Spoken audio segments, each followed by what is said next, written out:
Freddie and Douglas, who you've met. Freddie and Doggy were rescued from an animal testing laboratory that was going out of business. This lab in particular had 72 beagles that they planned to kill unless animal lovers stepped up to save them, which many people did. They lived in cages for 5 years and have been free for 2 years and about 3 months. Freddie, Doggy, and all of the other beagles rescued from animal testing laboratories, they have all been amazing pets, but obviously there are some realities that they live with forever. They are obviously pretty nervous and pretty fearful. If you saw us out on the curb pulling up, like not even interested in getting out of the car at first. Some of the dogs that come from these kinds of backgrounds have nightmares. They just have a lot of anxiety. Today, our guys are perfectly healthy. Unfortunately, we don't know very much about their medical history or anything that was done to them in the past. Some dogs that have been rescued from these kinds of situations have some mysterious illnesses that are complicated for veterinarians to diagnose and treat. Gary and I, over the last few years, have fostered and of course, later adopted 12 beagles from laboratories and helped them to get adjusted to new lives in homes. So we've certainly seen a lot of the impact of their backgrounds on dogs like them. I don't know how your vision is, but dogs like these in laboratories, they don't grow up with names. They have an ID number tattooed in their ear. That's Freddie's ear right there. If you get a chance to flip up his ear, you can see it. Douglas has 2 tattoos, but the hair underneath his ears is very, very thick, so it's hard to see them. Some of the dogs that we have worked with have been surgically debarked by a breeder so that they wouldn't disturb the personnel in the laboratory, because dogs are noisy and they cry when they're in pain and they cry when they're lonely, and obviously the people who perform experiments on them don't want to hear that. Fortunately, these guys were not debarked and they like to bark. And when you think about it, that's particularly sad. I mean, that's one of the only ways that a dog has to express themselves is through barking. When you take that away, you lose part of the, they lose part of their ability to operate in the world.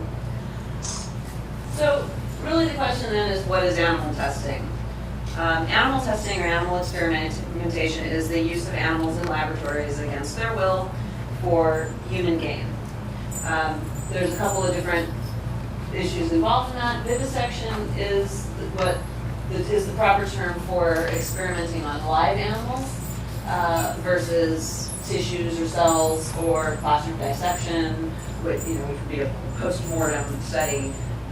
We are talking about vivisection today, but obviously you can see there's a lot of related issues.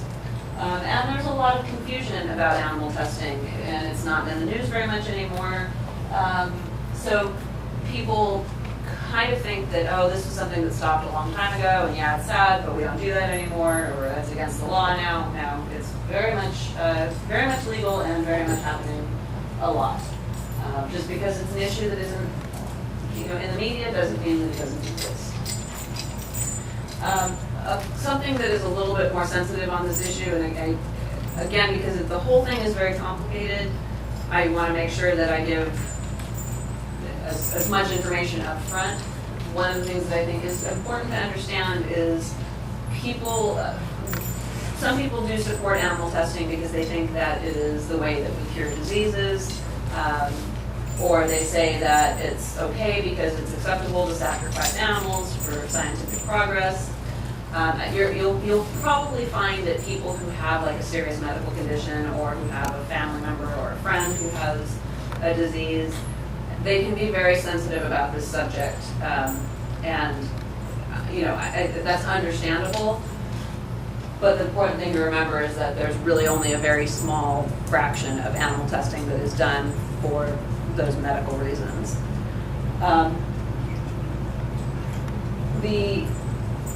So the big distinction within this category of animal testing would be medical testing, medical reasons versus non-medical reasons. With medical, again, we're talking about pharmaceuticals, so drugs, We're talking about surgery practice, medical devices, when they, put a stent in your heart to open it up. All of those kinds of things fall into the medical category. And then we have non-medical. And that, of course, is the personal care products that we all use. Your shampoos and your Axe body sprays and your things of that nature. Also anything that you use in your house, everything that's underneath your sink, anything that you use to take care of a lawn or a pool, all of those kinds of household chemicals. One of the keys here is people believe that this is, for safety reasons. There aren't any laws covering covering animal testing for household products or cosmetics or things like that.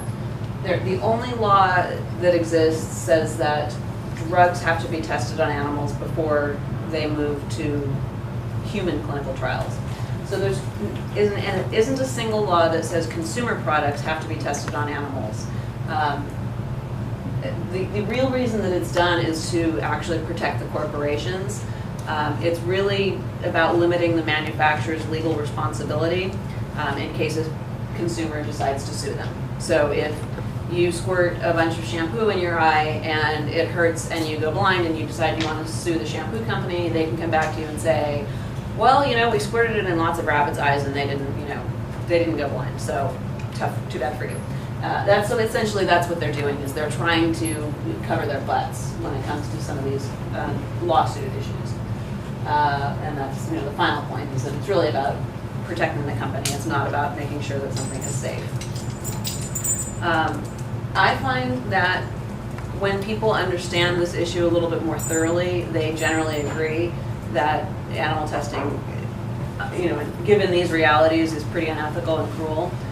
But it is still controversial, and regardless of whether people support or oppose animal testing, almost nobody will come and say that dogs like these don't deserve to have a life outside of a laboratory setting, or any particular animal that's used in testing, if there is any possible way for them to be healthy. Because unfortunately, most of the time they're killed after the experiments are over.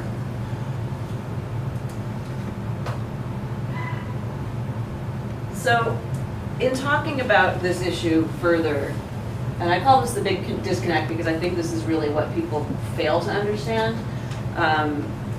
Only a tiny, tiny fraction of animal testing is done for medical/scientific progress, if you want to call it progress. Everything else, really, about 80% is for those consumer products that we're using in our homes and on our bodies. And also, when you're talking about a lot of research, it's pretty much just because some university scientist has decided to have, has an idea and wants to torture a whole bunch of animals just because they're curious about it. Really, no useful or socially beneficial purpose behind a lot of this. Another common belief is that animal testing really only is about rats and mice and maybe, sometimes rabbits. But the truth is, the research industry uses, of course, rats and mice, and also rabbits, hamsters, guinea pigs, dogs, cats, birds, non-human primates, which of course monkeys and chimpanzees, sheep, pigs, other farmed animals. There are actually 125,000 non-human primates used in laboratories every year, including some who would be considered endangered species if they lived free in the wild. So on the one hand, we have these impulses to protect endangered species, and then on the other hand, we're actually using them inside research labs. So that doesn't make a lot of sense. Animal testing, of course, is a giant industry, and it's an industry that doesn't want you to know how big it is. The US government alone spends $12 billion with a B, annually on vivisection. Health charities pour in even more billions of dollars. So involved in that are private laboratories who are making money from manufacturers. The manufacturer hires the laboratory to test products or ingredients. That, of course, is money that comes from our wallets too, whether it's from taxes or donations to charities or money that we spend on those consumer products. So all of that ultimately is our money that's being spent on animal testing. Aside from that, there's the government money, there's nonprofit money, there's corporate money, laboratories, universities, individual researchers make a lot of money, breeders of animals for laboratories, even private security companies like security guard companies, they make a lot of money. Animal food companies make a lot of money. All of those medical equipment and devices, they make a lot of money.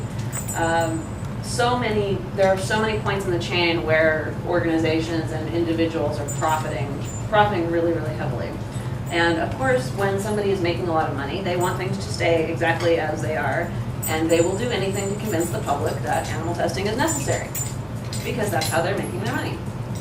Another thing, the military spends more than $100 million a year experimenting on animals, and that is hundreds of thousands of animals, which they use to study and develop chemical and biological weapons.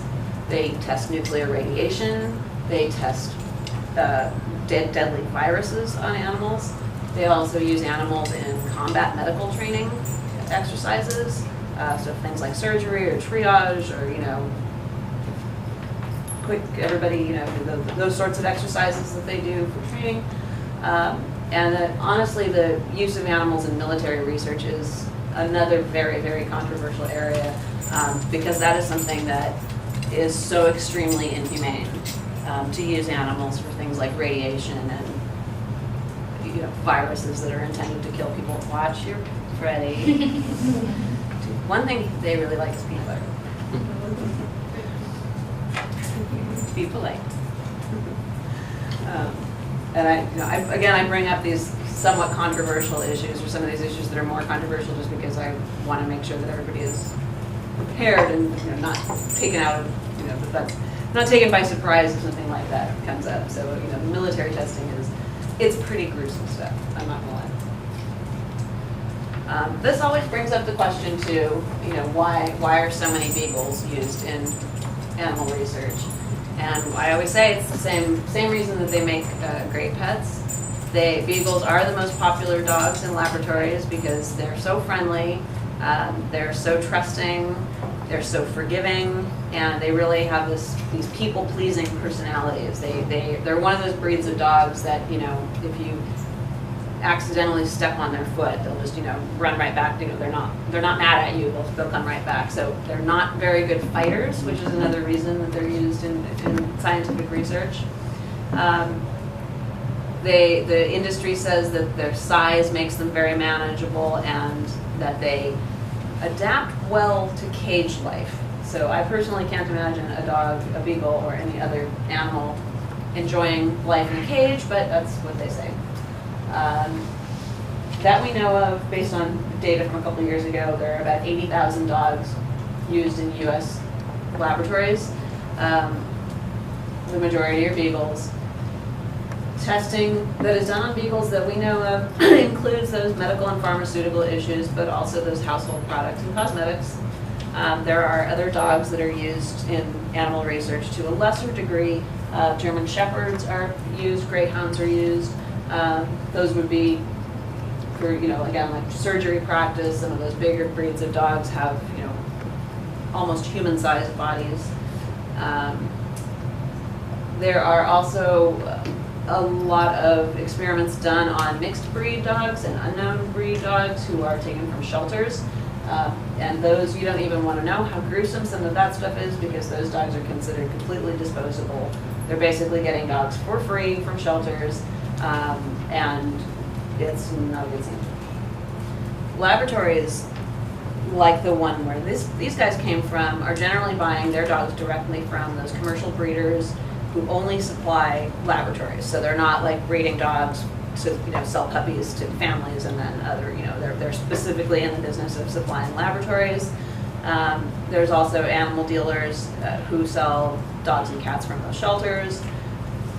Those can be animals who are captured loose on the street. They can come from those, Craigslist or free to a good home ads. They can even be pets that are stolen from people's backyards. So obviously this is another reason why I tell people not to let your dogs and cats roam around freely. This issue it's a little bit, it's connected a little bit more distantly. It's some states still have laws and some counties still have laws where they're called pound seizure laws, and what that means is that shelters have to turn over unwanted animals to labs. It's illegal in some states. Each local government has, their own situation. It's not illegal in California at the state level, but every county within California has banned it. So in California, at least, we should be okay. It's very, very, very illegal. I'm not saying it doesn't happen, but it is against the law. In some other states, unfortunately, it is still legal.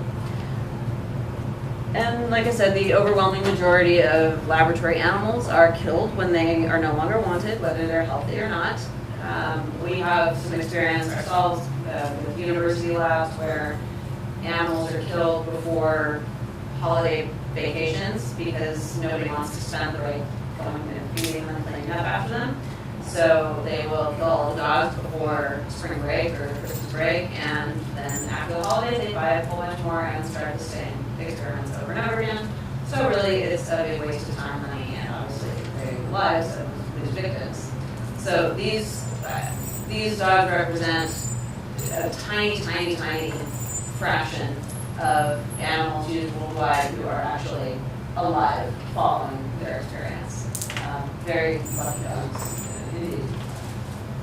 Anybody have any questions over the time? Alright, I know there's just a lot to cover. I'd like to go through it quickly. So now I want to talk a little bit more specifically about some of the issues with the science. So as I mentioned, the Food and Drug Administration mandates that pharmaceuticals be tested on animals before they move to the phase of humans. So if they consider the animal testing successful, then they start using humans. When they get to that stage, of every 100 drugs that pass the animal testing phase, 92 of them fail on the human side. They're found to have terrible side effects, or they're found to have, to not work for what their purpose was intended. So essentially they have a 92% failure rate.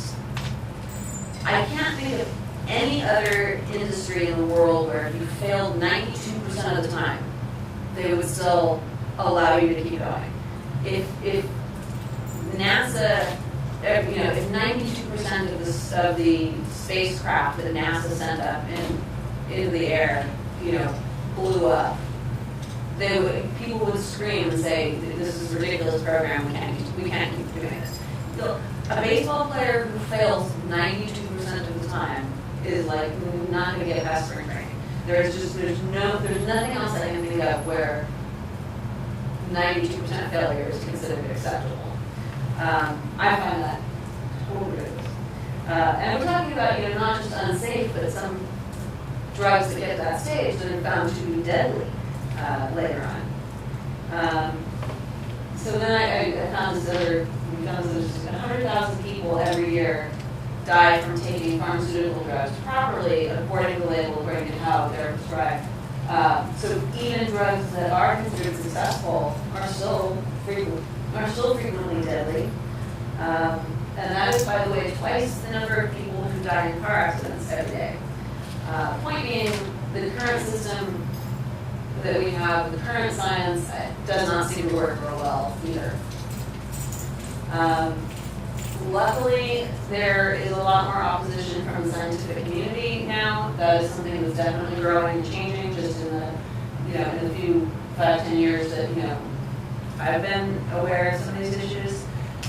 Other than the obvious impact on animals, scientists are saying we have to consider the value to humans.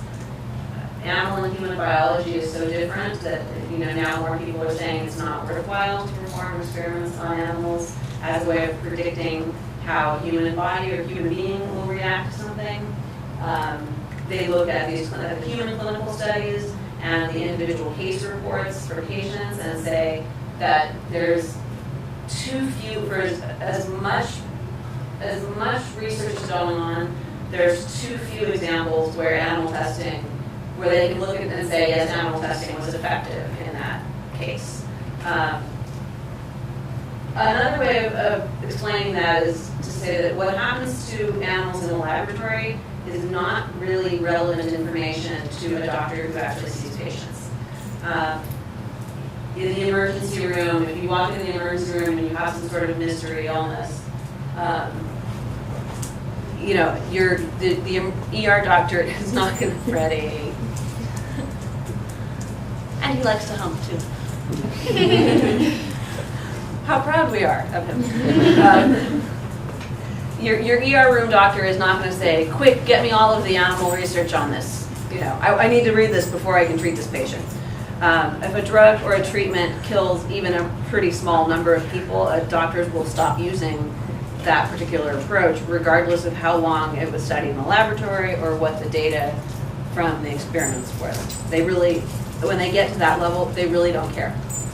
A lot of people, in fact, who work in the pharmaceutical industry admit anonymously, of course, that they don't test on animals because it's effective. They do it because it's the law. Are you being a good boy?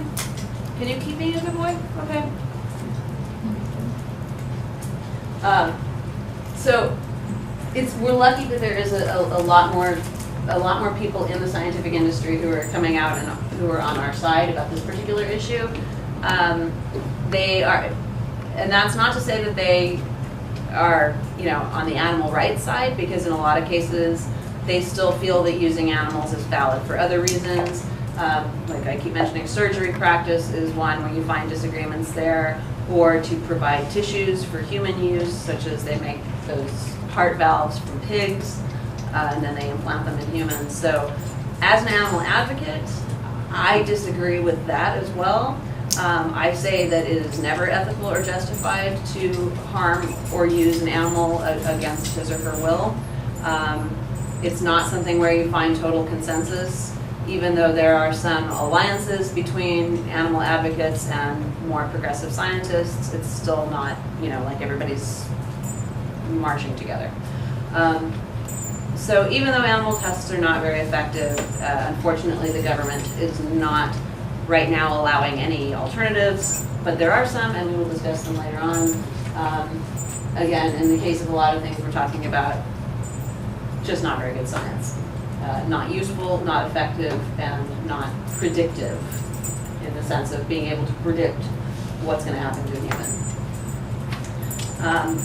Those are primarily the scientific concerns. I come at it from a position of more on the ethical side. Obviously, it's painful, it's stressful to the animals. It is obvious that animals feel pain and stress from procedures like having their needles stuck in their veins, or oral gavage, which is when they have a tube shoved down their throat so that something can be administered to their stomach or their digestive system. Being exposed to toxic chemicals is obviously very painful, not to mention those more invasive procedures like having their eyes sewn shut, or having their ears cut off, or various surgeries, or having electric things, electrodes implanted into their brain, or having electric shock. I mean, all of those obviously are very, very painful procedures. Even when, yep, you know how to bark. Even when we're not talking about invasive procedures, life in the laboratory is just horrible for them. They suffer enormously just from being confined in cages in these unnatural environments with no social interaction, or very little social interaction with other animals and humans, usually isolated, usually not given a lot of opportunities for physical movement or exercise. I mean, we don't know we don't know exactly what Freddie and Doggy have been through themselves, and maybe it wasn't painful, but obviously we can tell that they have been traumatized, and they experience great fear and anxiety, and one of the things that he does sometimes is run around in circles. Maybe that's something that he used to calm himself down, I don't know, but it's it's obvious that coming from that being in those situations is also very stressful for them.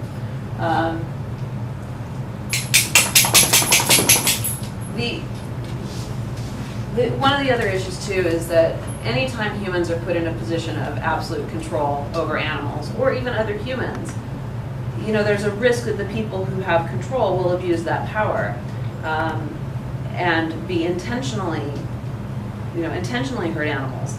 So, but even when they don't intend to do any harm, even when they're not cruel people, there's still so many cases of neglect where laboratories are found to be neglecting the animals in their care, forgetting to give them food or water, not providing veterinary care. Those are all, there's so many top universities that are getting fined tens and tens of thousands of dollars when things like this come to light. And it's a really, really corrupt situation because in almost all these cases, especially at the university level, they have these committees that set animal care standards. And so how often animals have to be fed, watered, taken out of their cages, how often the animals are cleaned, all of these standards for the animal care during a particular experiment. But the people who sit on those committees and make those decisions are the same people who are receiving the money to perform the experiments in the first place. So that again is a very unethical and corrupt relationship or dynamic there. And there's many, many cases where they get to decide that, they get to set their own standards and say, well, for our experiment, we're really interested in what an animal does when they're dehydrated, so we don't need to follow that standard that says they need to get water every other day. We're only going to give them water once a week because that's part of our experiment. So they get to make their own rules. They get to write their own tickets. It's a very, very corrupt situation. On top of that, and this is again really some of the really disgusting stuff. A lot of the experiments are intended not just to be painful, but they are intended to be deadly. So a very common test in laboratories, particularly on consumer products and that toxicity testing, is called the LD50. LD stands for lethal dose, and the 50 refers to 50% or half. So the LD50 test is used to find the exact amount of a substance that causes death to half of the animals that are involved in the experiment. So they're increasing the doses until they get to a point where half the animals die. And that's how they determine what the unsafe amount is. So the animals are exposed to larger and larger doses, either through their skin or their eyes or their digestive system, or through injection into their bloodstream until half are dead. And I find that really, really awful. Here are two really great slides. Here are some experiments that are going on right now. In Ohio State University, they have spent $2 million making dogs run on treadmills, then shooting them up so they have heart attacks, then they kill them, and then they study their brains and their internal organs. And the amazing thing that we learned from that experiment is that exercise might be good for you, as if we didn't know that. Then there is these people in Oregon at the National Primate Research Center, where they are trying to, as they say in their materials, they're trying to simulate a couch potato existence. So they take these monkeys, they put them in cages that are way too small for them to have any kind of mobility or exercise. They feed them junk food, so fatty food and sugary drinks like the juices and the sodas and whatever. And then they're studied, so they become obese. And here's what we've learned. Junk food and lack of exercise could contribute to obesity. Again, as if we didn't know that. If you sat around and ate potato chips all day long, you'd probably get fat. And again, we've spent, when I say we, I mean all of us, the U.S. government, and our tax money, we've spent $9.5 million on these ridiculous, cruel experiments. And here we have the third one here, another great one. We call it Pinot Noir for pigs. $4 million, a 20-year study giving vodka and wine to piglets. Why? Because they're trying to find out if there's any positive effect of alcohol consumption. They've been trying for 20 years on this experiment, giving, again, your tax money is being spent on wine and vodka so that piglets can get drunk. I find this ridiculous. Wait, there's more ridiculousness. Here's a 31-year study where menstruating monkeys have been made addicted to illegal drugs. That we know of, in 10 years, I don't know what the whole cost of the study is, but in the last 10 years it's taken $3.6 million because they're trying to figure out if women have a different reaction to illegal drugs when they're on their periods. Brilliant science, don't you think? This middle one here is so disgusting that I almost didn't include it because it is so sad. This is a 10-year study. I don't know the cost. It's an experiment on cats. It's for deaf research. It's like some school for deaf sciences. They cut the ears off of cats, or they surgically deafen them. Then they starve them. Then they put a bolt or bolts in their heads so that their head is immobilized, so they can't hear, and they're starving, and they're using food sort of as a reward to find out, and then they make a noise. So they want to find out if deaf cats will look in the direction of a sound. And this supposedly is research that is intended to help deaf people eventually someday. But again, it's a 10-year study. Some of the most disgusting and saddest pictures I have ever seen have come out of that particular experiment. It is just awful. And again, for 10 years they've been working on this.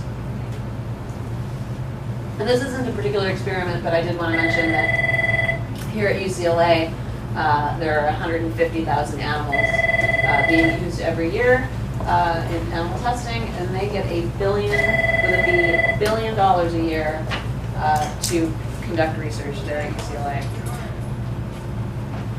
So these are just a couple examples of the astonishing levels of waste, fraud, and abuse in animal experimentation. I've actually been really surprised to learn somewhat recently how much research is done on animals for illegal drugs. This is government-funded research. I find it ridiculous that we don't have money for school lunch programs for children who live below the poverty level, but we certainly have money to get monkeys addicted to illegal drugs. I would be absolutely furious, if I were... Lucero Pinello, please come to the main office. Lucero Pinello, please come to the main office. Huh. Do my best. What do you do?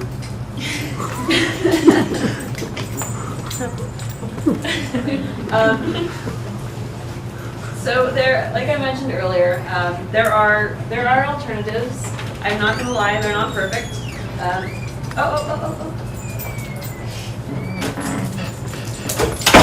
Thank you, Ms. Some of those alternatives are in vitro test tube tests, cell and tissue cultures where they scrape tissues and use them in different capacities. We're using computers a lot more now, mathematical modeling. There are more sophisticated simulators that are very high tech. Actually, in vitro research with human cells is said to be way more accurate than animal tests. I think if the scientific industry really truly wanted to cure diseases, not just make money, they would be using some of these alternatives and developing new ones to replace using animals in laboratories and give us better, more reliable results. Again, this is an area where even I admit we definitely need to see more progress. I think there is a long ways to go, not just on the scientific development side, but on the political side to demand action in these areas, to make sure that this can be funded. I would just say, if there's anybody in the room who has an inclination towards science, I certainly think that there's a big opportunity to do good in the world for humans and for animals to develop alternatives to the animal experiments. And again, it needs to be a public priority in terms of funding, which is always a big problem. In Europe and some other countries, there are more and more bans on non-medical testing, so cosmetics and personal care. India is one that's banning non-medical testing. I think Israel, there generally are some very positive steps being taken around the world, and we at minimum need to do the same thing here in the US. Since we're talking about 80% of animal testing being non-medical, that alone would be a really huge thing for that industry and for all of those animals. There is a couple of interesting developments in this. There was a law recently, proposed called the Safe Cosmetics and Personal Care Products Act, and actually that would mandate animal testing, which is going completely the other direction from what we needed to go. It would mean up to 11.5 million more animals in laboratories, and the question of course is why. But when you look at the financial analysis of the bill, mandating animal testing means laboratories and other related companies would bring in an additional $1.7 to $9 billion over the next 10 years. So we absolutely need to stop that law from ever happening. That is H.R. 1385. 2 days ago, though, there was another law proposed by a Jim Moran, a congressman in Virginia, to do what we want to do, which is outlaw non-medical testing. So again, that's brand new. Now we've got these two sort of competing legislations, one saying it should be mandatory, one saying it should be illegal. We'll see what happens, but there's plenty of opportunities for concerned citizens to jump in and contact their representatives. Then we get to but what can I do? It's been really difficult to make any kind of legal and regulatory changes considering the enormous amounts of money involved. Like I said, the ones who are profiting are trying very hard to keep the money coming in. We're talking about billions of dollars in the U.S. government alone, $12 billion. But, hi baby.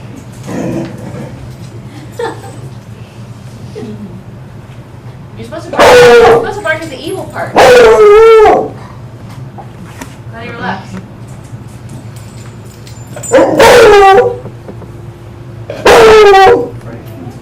Obviously, only buy products that were not tested on animals, and from companies that specifically don't test animals. Freddie. Right. This includes the cosmetics, the personal care, the household products, all of those things.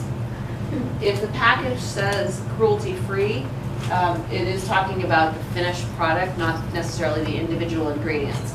So, unfortunately, a lot of companies claim that they don't test on animals, but they're still using outside laboratories. So they're paying somebody else to test on their behalf, so they can say they technically don't test, and that's very confusing and very concerning. But the Leaping Bunny symbol over there is one that you can trust. And there's also a lot of websites and there's some apps where you can find out what products are safe and what is and isn't tested on animals and what the claims really on the package really mean. I always recommend people contact companies directly, email them, or go on their website and use their contact form. Ask them what their policies are. I think it's really effective when people in your position contact or email the company and say, my name is Ricardo, I'm 17, I'm interested in your policy on blah, blah, blah. They'll tend to be more responsive to people who contact them directly. Is your product tested on animals, running the ingredients tested, they know who's spending money on their products, and it's a really good idea to make them accountable. So I would always suggest that people, if you have any questions, contact the company directly. If people are,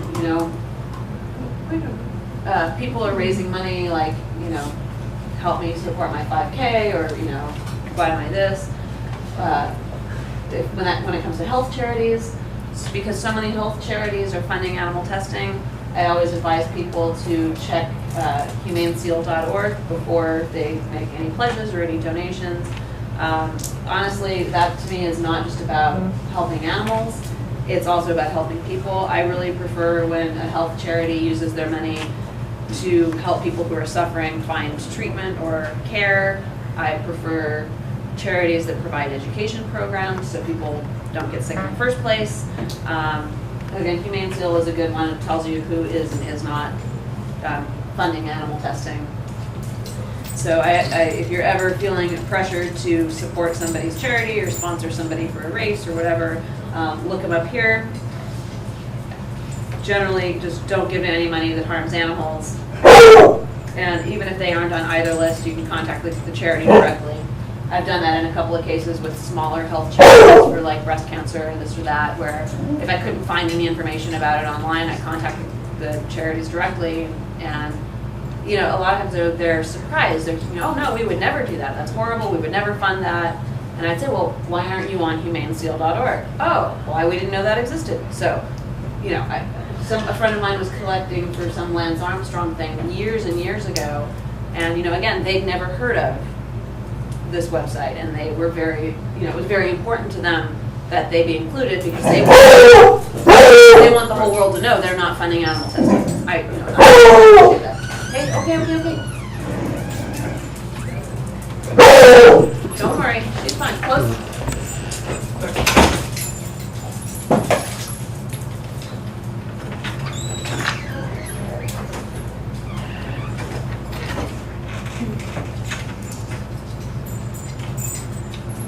Here are a few more things. Obviously, I ask everyone to let their family and friends know. If this is something you're passionate about, as I am, please do whatever you can to educate people. Get them to oppose animal testing, buy cruelty-free. Why not write your congressperson asking them to support this ban on non-medical testing or on all animal testing? I mean, why not? It may not help, but it certainly doesn't hurt. If you have any pets at home, please don't buy Purina pet food. A lot of food for animals in laboratories comes from Purina. They have these specialty diets for laboratory animals. It's very, very poor quality food. They make a huge profit off of animal testing. They have a separate website called Purina Lab Diet, or it's not on the website, it's like labdiet.com, where you can actually read how gross some of this stuff really is. Like they'll tell you that this monkey chow has been specially formulated to produce as little stool as possible. So they know it's bad quality food, they know it's not healthy. You know, the point of producing low amounts of stool is so that the people who clean the cages don't have to work that hard. I mean, it's disgusting. They're a disgusting company. Don't buy Purina. They're gross. Keep your pets indoors, well supervised. Outdoors, again, not so much an issue here in California. As you know, always adopt, never buy. And while I didn't put this on the slide, but I personally make an effort to limit or eliminate as many pharmaceutical and over-the-counter drugs as possible.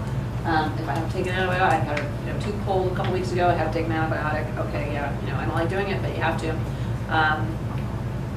Obviously, diet, exercise, lifestyle changes, reducing your stress, those are the kinds of things that are more effective anyway. They have no side effects. When I feel like I'm getting a cold, I take a ton of vitamin C and natural remedies. I mean, I just try to rely as little as possible on anything that was a product of animal testing, even if it was a long, long time ago, or you know, currently might be involved. Like, I just try not to take drugs of any kind. Here are some organizations that are doing some good work, some that we mentioned. The Leaping Bunny program with the symbol on the products, Humane Seal for the charities. Whitecoatwaste.com is a fairly new organization that is specifically looking at government-funded animal research. So a lot of the examples that I had are experiments that were exposed by Whitecoat Waste, really good organization. They have just a ton more if you're interested in the waste and fraud side of things. And then I have Progress for Science here. This is, I mention them because they're locally based. They have been trying to get UCLA to stop using non-human primates. I would like to see UCLA end all animal testing, but chimpanzees are our nearest living relatives. So the public has a lot of sympathy when they see chimpanzees and other great apes in those kinds of contexts. So I do think they're doing good work. I wish they were doing a lot more. But if there's something you want, if that was something you wanted to get involved in, again, they're local here in LA. That's it. That's the presentation, guys. Any questions? I'm sorry I had to do so much reading. Yes, I'm sorry. So what are some, I know you had a slide dedicated to, like an action plan. What would be an action plan for high school students? Like an action plan, something specific that they can personally do to either build awareness or, be a part of the solution by being better Starting consumers? with being a part of the solution, I would say look at the products that you're specifically using in your home. Everything from your toothpaste to what you clean your bathroom sink with.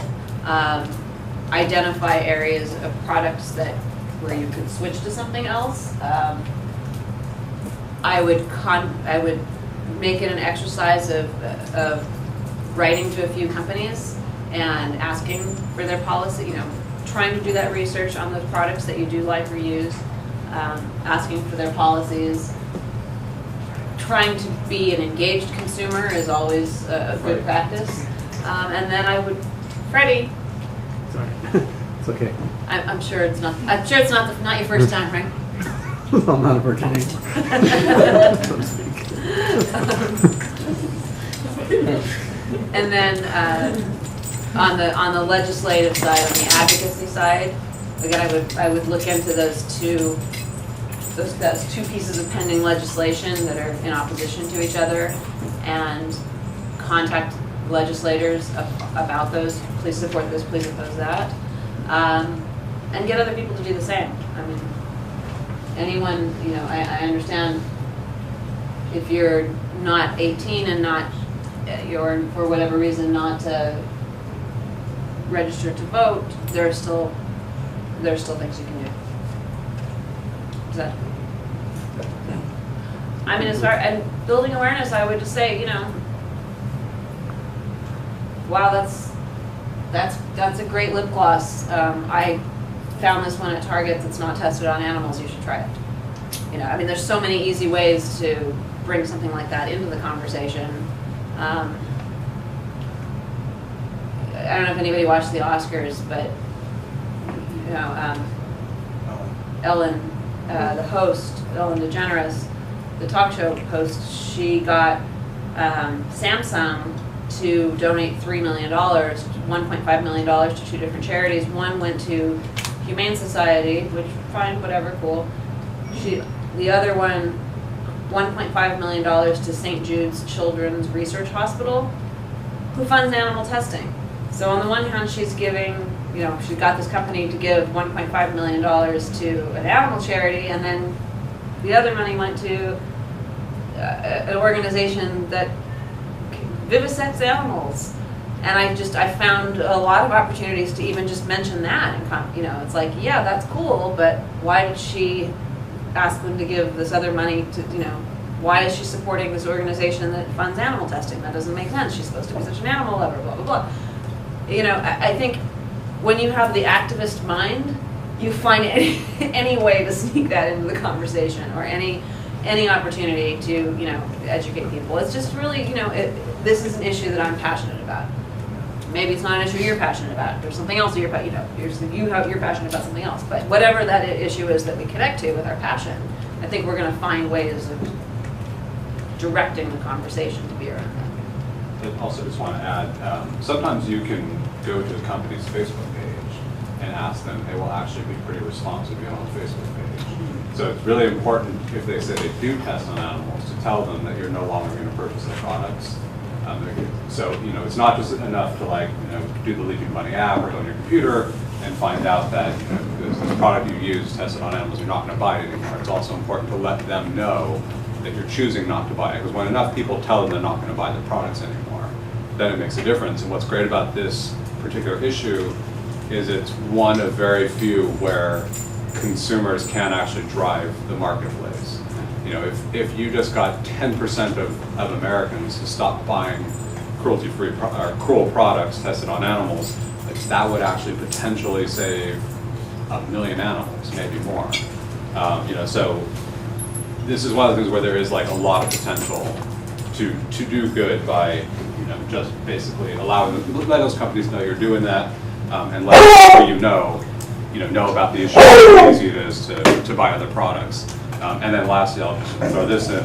What's great about this is there's so many different companies these days that are not testing on animals, and they're in every price point. And for the most part, most of the companies who aren't testing on animals are actually better for you. They're cleaner products. They're using less, you know, chemical ingredients, more organic ingredients. And again, they go throughout the entire thing, from like spending ridiculous amounts of money to barely anything for the same, you know, type of product. He's absolutely right that this is one of, there's so many issues in the whole sphere of animal rights, but this is one that consumers have enormous amounts of power. Having said that, companies are going to lie to you. They're going to say, we only test to the extent that's required by law. Well, we know no law actually covers product testing, so again, they're going to, you know, they're lying. When you know enough about the issue, you can say, well, what does that mean? Are the individual ingredients tested? You know, yes, they will give you a lot of bullshit answers. It's also quite ubiquitous in the sense that you're talking about. You mentioned the safety, the comparative safety. Products that are not tested on animals tend to be safer, have cleaner ingredients. That extends to, honestly, to food products, artificial coloring, artificial flavors, artificial fragrances in food and also in non-food, but a lot of things are tested. You know, they're tested on animals. So your candy bars might actually include ingredients that were at one point tested on animals. So again, it's a really big issue. But we do have a lot of power just in the choices, in the consumer choices. As far as the medical testing, we're just going to have to continue to advocate for better alternatives, and again for legislative change on those sides, and you know, and more awareness of it, I think. But yeah, we can do something.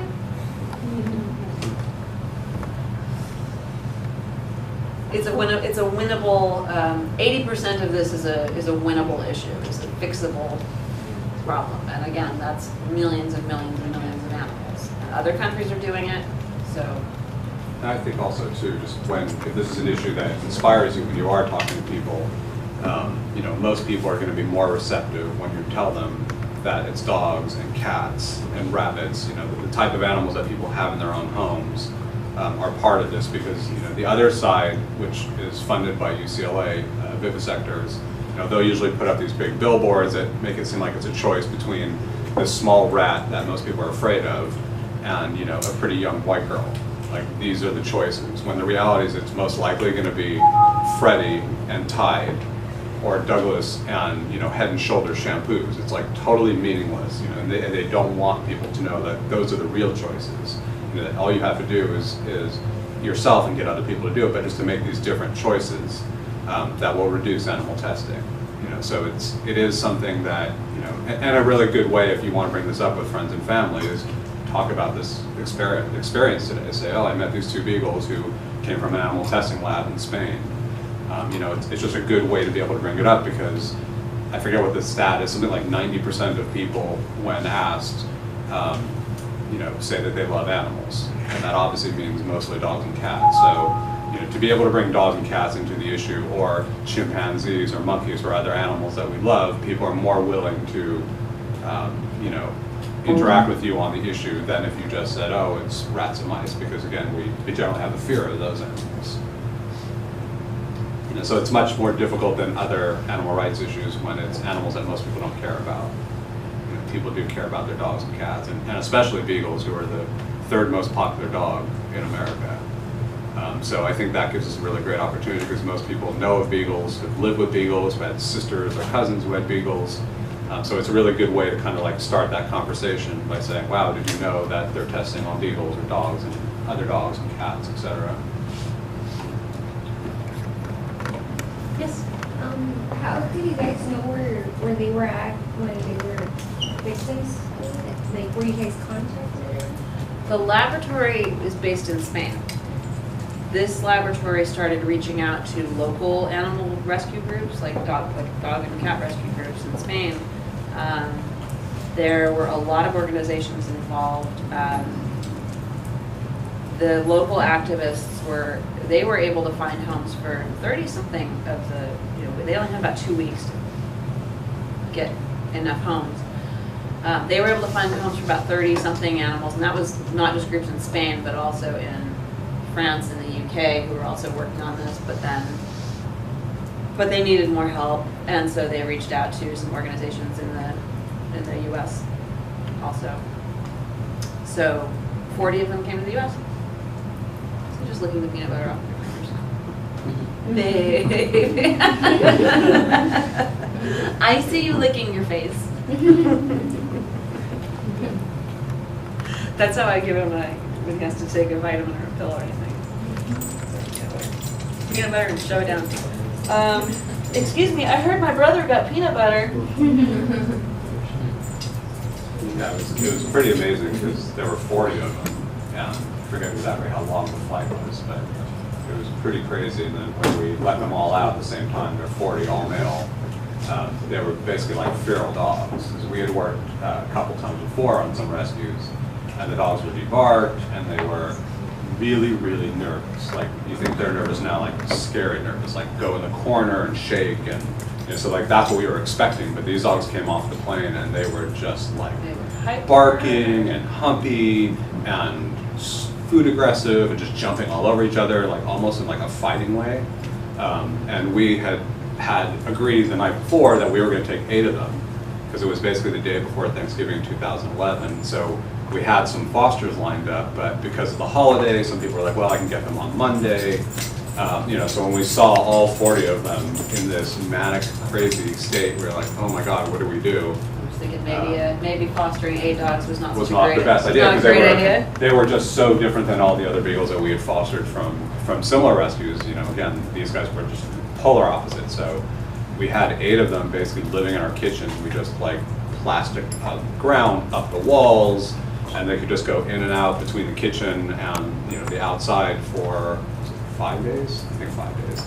And one of us would just sleep in the kitchen with them for I guess like 3 or 4 hours at a time, and then switch off. And Freddie almost immediately would like jump on us and want to lay next to us. And if you imagine like this being the kitchen, the other dogs were all just sleeping against the wall. There were a couple who would like slowly come up to us. For the most part, they wanted nothing to do with us, just wanted to be with each other. But Freddie was just like so friendly. And then after a couple of days, we noticed Douglas, who was like the only dog who wasn't like with other dogs. And he was really scared, really nervous. Like he wouldn't let me touch him for the first 6 days. So we just sort of thought, oh, well, we'll foster him, just because we had good experience with really frightened beagles, and from similar backgrounds or whatever. And then the weirdest thing is it sort of turned out that Douglas is much more people-friendly when people come over, people we don't know, workers.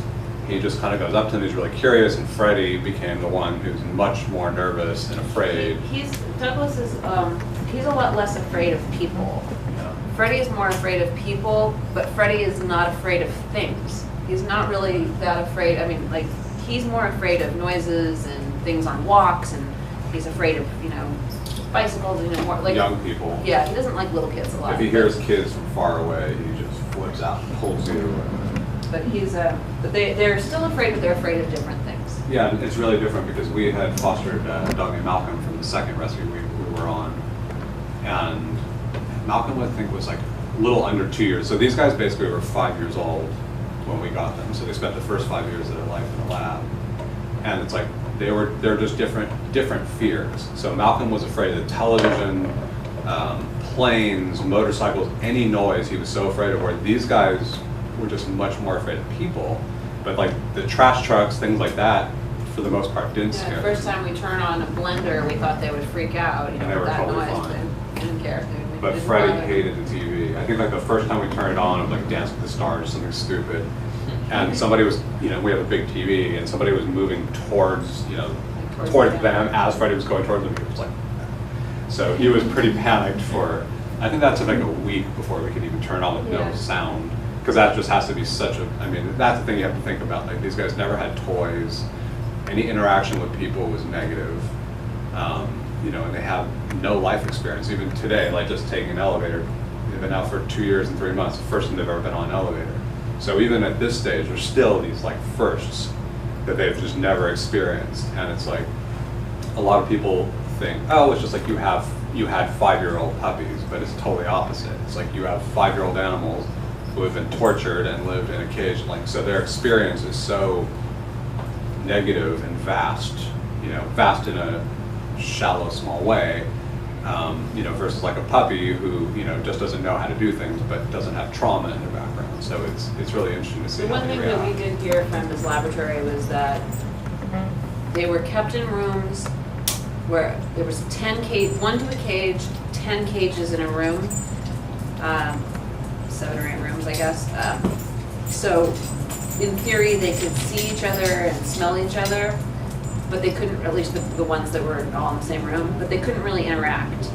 So I think, you know, again, when they were let out and they finally got to, you know, be around each other, it was just like, you know, they freaked out because they just never had that experience. So It's I mean, hard to say. there's no way of knowing for sure, but I mean, It's also hard to say because the thing with all the experiences we had with these guys and a couple of other rescues after is you just don't know what kind of trauma they had, you know. So is it the fact that I mean, imagine if you had nothing done to you but lived in a small cage for 5 years, you're still going to have so many like emotional and psychological issues.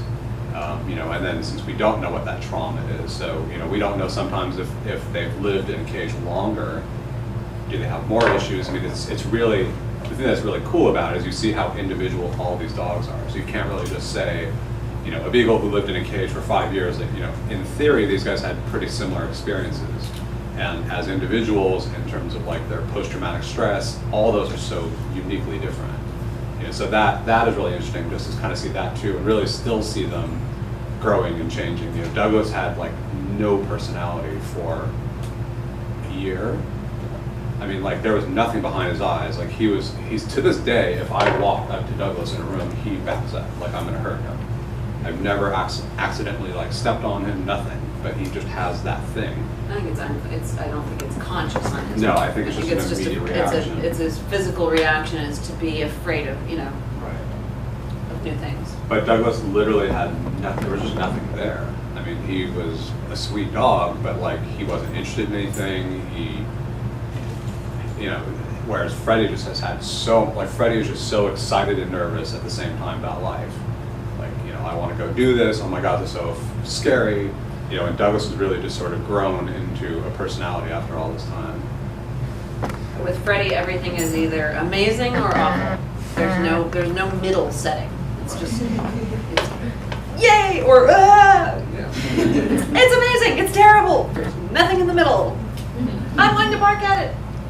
I'm going to love it, you know. Nothing in the middle. Any other questions? Yes. So if I'm considering a career in medicine, Yes. Whether, you know, a physician or a veterinarian, and I know that there are these experiments that go on, are there alternatives that certain universities are using? Like do we know which universities have alternatives or? There, in terms of medical testing, there are no alternatives that are approved. There's been some progress where things like they have a large batch of something and divide it into, you know, smaller batches and doses, and they are now being a little bit more flexible about, like, not the entire batch has to be animal tested. They can, you know, and it's kind of weird, but there is some movement towards minimizing some of that pharmaceutical testing. But I don't think I'm understanding. I don't think I'm answering your question. I don't think From what I understand, there are at least 2 veterinarian schools where they don't do any testing. They don't test. You're talking about using animals. They're not using animals in the curriculum. In the curriculum for testing, surgical. They're not using them. But it depends, I think, from like medical school to medical school, because I believe our friend Holly said that she refused to do any animal testing or dissection within some period of time she was at medical school. and she was okay, and even her sister who went through whatever nurse school is. So I think it just depends, Even, probably from medical school to medical school. So if somebody was interested in that, it would probably be a really good idea to check with the school ahead of time and say, this is something that I'm ethically opposed to. Will I have an issue? Because I think there is some flexibility. students of all ages have the right to opt out of classroom dissection for ethical reasons. Everybody in this room has the right to say, no, thank you, that's against my ethics. I don't agree with this. You know, in science classes, there's absolutely, everybody has the right to do that. You have to really fight for yourself. I mean, you have to really be your own advocate, but you can absolutely say, no, I'm not going to cut up that fetal pig or that kitten or, you know, earthworm or whatever it is. That is against my beliefs. I do not believe, you know, I do not think this advances the study of the subject at all. Blah, blah, blah. You know, there's alternatives. You can do that at any point. PETA2.org, I think, has some really good resources on that, and sort of here, let us help you, you know, if you want to opt out of classroom dissection, you can. But yeah, you don't have to wait till you're at the university level to speak up on that one. You can do that now. I wish I had, because we had to dissect earthworms in an 8th grade science class, and it was nasty. I'm not gonna lie, it was gross. So yes, I wish I'd known that at the time. But you look at you. Nice to have you. Thanks so much. We should too. Yeah. Okay, guys. Say your goodbyes. I can check. On the record.